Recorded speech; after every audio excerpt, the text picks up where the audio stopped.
సాక్షి TV ప్రసారాలను నిలిపివేయడం చట్టరీత్యా నేరం. సాక్షి టీవీ ప్రసారాల కోసం మీ స్థానిక కేబుల్ ఆపరేటర్ను వెంటనే సంప్రదించండి. డిటిహెచ్లో ఇంటర్నెట్లో కూడా సాక్షి టీవీ ప్రసారాలను వీక్షించవచ్చు. హాయ్ హలో నమస్తే, వెల్కమ్ టు సాక్షి స్పోర్ట్స్. నే కార్తీక్ కర్వ. India versus Australia 3 ODI matches ముగిశాయి. దీనికి సంబంధించి రిజల్ట్ తేలిపోయింది. ఒక మ్యాచ్ మాత్రమే మనం గెలిచాం, సిరీస్ కోల్పోయాం. Okay, thank God whitewash నుంచి తప్పించుకున్నాం. అండ్ బ్రైట్ సైడ్ ఏంటంటే విరాట్ కోహ్లీ, రోహిత్ శర్మ ఫామ్లోకి రావడం. ఓకే, దీని ఎక్స్టెన్షన్ గురించి కూడా మాట్లాడుకుందాం. ఇక 5 T20 మ్యాచెస్ స్టార్ట్ కాబోతున్నాయి 29th నుంచి. అండ్ ఈ ఓడిఐ నుంచి T20స్లోకి ఈ ట్రాన్సిషన్ ఎలా ఉండబోతోంది, అంతేకాకుండా ఈ మ్యాచెస్ ఎక్కడ జరగబోతున్నాయి, అండ్ పిచ్ ఎలా ఉండబోతోంది, అంటే పిచ్ స్వభావం ఎలా ఉండబోతోంది, అంతేకాకుండా వెదర్ రిపోర్ట్. ఎందుకంటే ఫస్ట్ 2 ODI మ్యాచెస్లో మనం చూసాం పిచ్ కానీ వెదర్ కానీ ఇటు టాస్ కానీ మనకు అనుకూలంగా లేవు. థర్డ్ మ్యాచ్లో మనకి టాస్ అనుకూలంగా లేకపోయినా గెలిచాం, it's well and good. But ఏంటంటే ఇక్కడ ఈ 5 T20 మ్యాచెస్ గురించి ఎందుకు స్ట్రెస్ చేసి మాట్లాడుతున్నానంటే అప్కమింగ్ 3 monthsలో మనకి world cup, T20 world cup, that to India and Sri Lanka వేదిక మీదుగా ఈ మ్యాచెస్ జరగబోతున్నాయి, ఇండియా శ్రీలంక. సో మొత్తం మనకి మిగిలింది 15 మ్యాచెస్ మాత్రమే.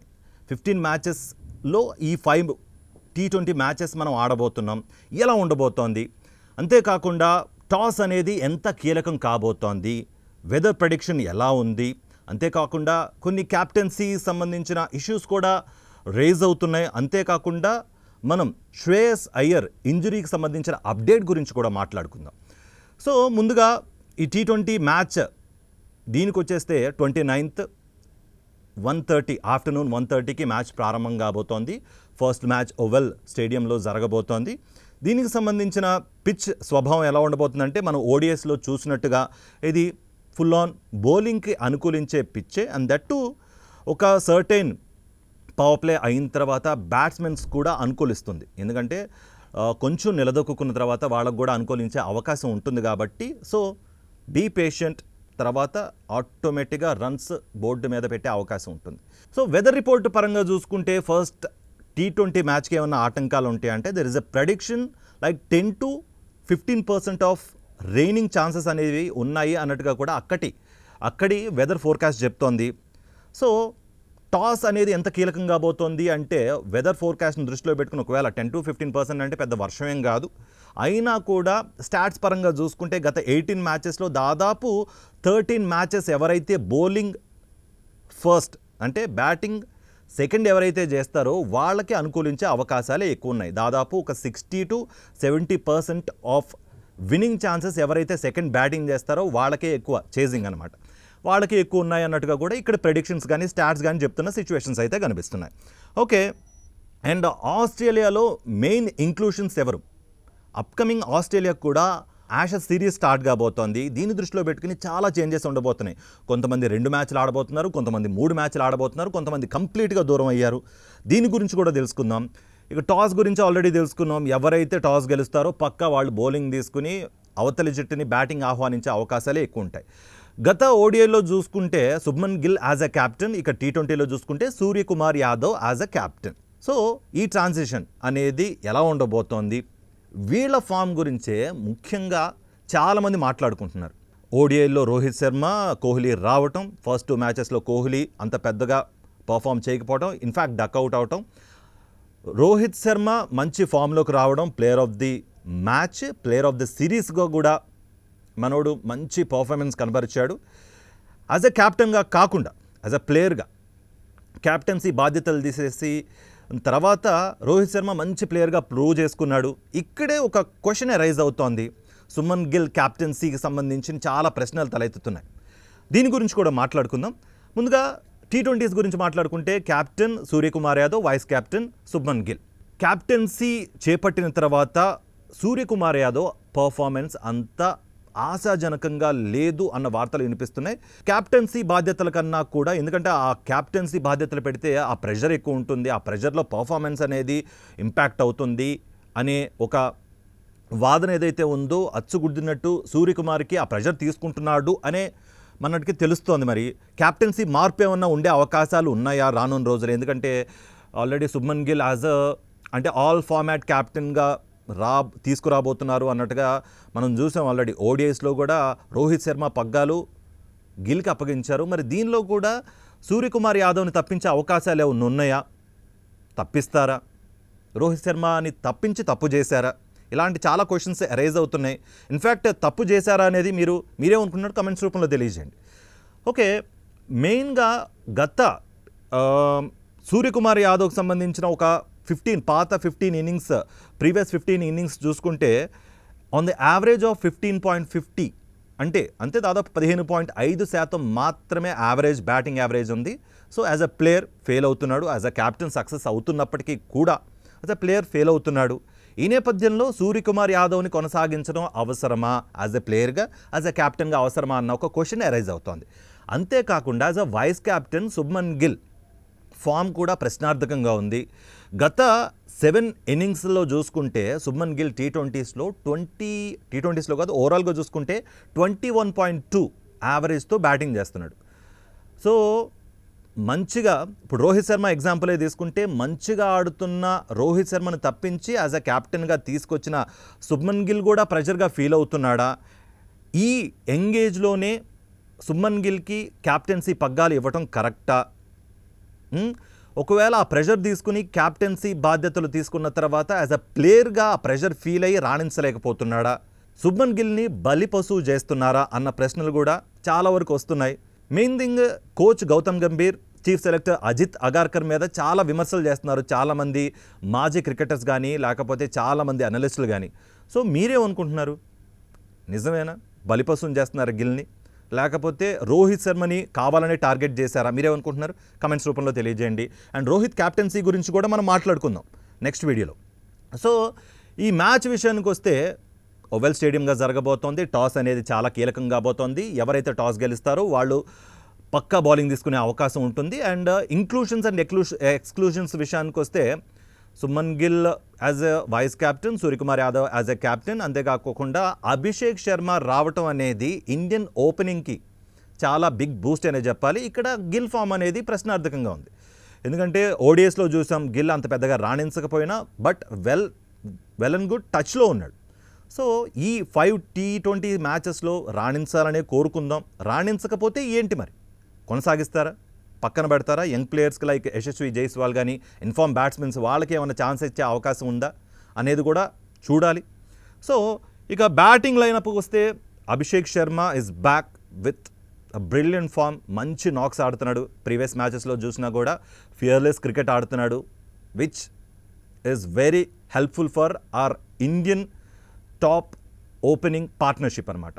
అంతేకాకుండా శుభ్మన్ గిల్కి సంబంధించి ఆల్రెడీ మాట్లాడుకున్నాం. ఫామ్ అనేది కొంచెం కలవర పెడుతోంది. అంతేకాకుండా ఇప్పుడు సూర్యకుమార్ యాదవ్ వర్సెస్ సంజు ఎవరు ఫస్ట్ డౌన్ రాకపోతున్నారు? ఫామ్ను పరంగా చూసుకుంటే Sanju Samson first opening 1 down దిగితే బాగుంటుంది అన్నట్టుగా కూడా చాలామంది చెప్తున్నారు. అంతేకాకుండా ఇటు సూర్యకుమార్ యాదవ్ ఫస్ట్ డౌన్లో రావటం వల్ల పెద్దగా ఆడటం లేదు, పెద్దగా ప్రూవ్ చేసుకోవట్లేదు.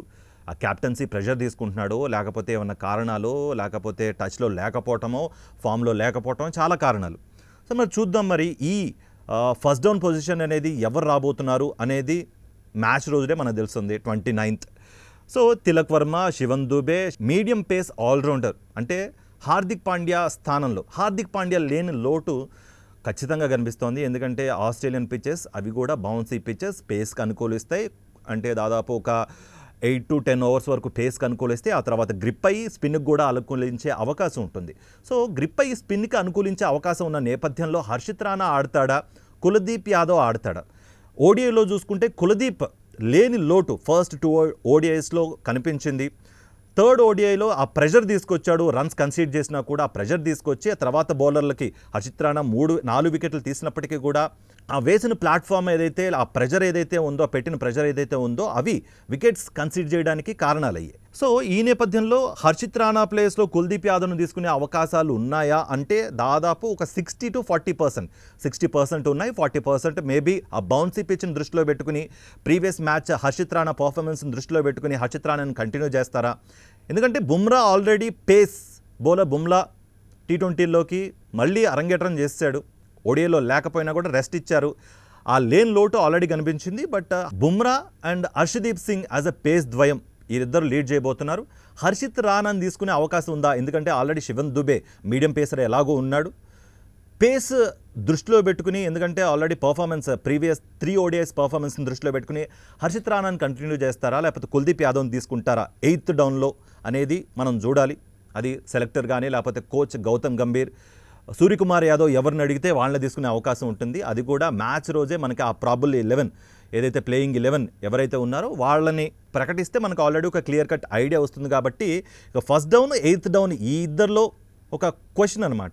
ఎయిదర్ ఫస్ట్ డౌన్లో సూర్యకుమార్ యాదవ, సంజువ, లేకపోతే 8th డౌన్లో హర్షిత్ రానానా, కుల్దీప్ యాదవ. ఈ 2 చేంజెస్ ఎక్కువగా ఉండే అవకాశం ఉంటుంది. అంతేకాకుండా ఇటు మెయిన్గా ఆస్ట్రేలియా విషయానికి వస్తే ఇటు Travis head and Mitchell Marsh as a captain వీళ్ళిద్దరూ ఓపెనింగ్ చేయబోతున్నారు. వీళ్ళు ఎంత డెవస్టేటింగ్ ఓపెనర్స్ అంటే ఆల్రెడీ మనకు తెలుసు. ఏ మ్యాచ్నైనా ఇట్లే తీసుకెళ్ళిపోతారు. వీళ్ళ స్ట్రెంత్ కూడా అదే, వీక్నెస్ కూడా అదే. వీక్నెస్ అని ఎందుకు చెబుతున్నానంటే వీళ్ళిద్దరిలో ఎవరు క్లిక్ కాకపోయినా కూడా ఆ ఇంపాక్ట్ టీం మీద గట్టిగా పడే అవకాశం ఉంటుంది. సో ఓపెనర్లు మనకెంత కీలకమో, అభిషేక్ శర్మ ఒకవేళ తొందరగా అవుట్ అయిపోతే పాకిస్తాన్ మ్యాచ్లకు సంబంధించి చూసాం కదా ఎంత కీలకమో, ఇటు కూడా ఆస్ట్రేలియాలో కూడా అంతే కీలకం.